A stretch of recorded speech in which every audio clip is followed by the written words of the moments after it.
Finally সেই দিনটা চলেই আসলো আমাদের মহাশিবরাত্রি। এদিকে দেখো আমরা ভোরে ভোরে রেডি হয়ে গেছিলাম যাওয়ার জন্য চিকবালাপুর। এই পুজোটার জন্য একটা বছর অপেক্ষা করতে হয় আমাদের, বছর শেষে আবার আসে। তো দেখো আমরা এদিকে গাড়িতে উঠে গেছি, গাড়িতে উঠে গল্প করছিলাম ওখানে। আমার এবার দিয়ে 2বার দেখা হয়ে গেছে।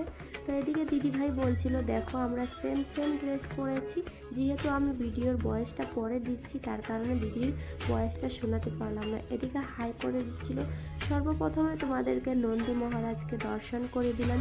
সবাই বলো হর হর নন্দী মহারাজজি। তারপরে দেখো এদিকে লাইনে দাঁড়িয়েছিলাম, যেহেতু লাইনে দাঁড়িয়ে পুজোটা দিতে হয়, অনেকটা লোক থাকে তো ওখানে ক্যামেরা অ্যালাউড ছিল না। জল ঢালছি সেটা দেখাতে পারলাম না। উপরে চলে গেছিলাম পুজো দিতে। তো উপরে পুজো দিয়ে তোমাদেরকে সেটাই একটু দেখিয়ে দিলাম। আমাদের পুজো কমপ্লিট, নিচের দিকে চলে যাচ্ছি।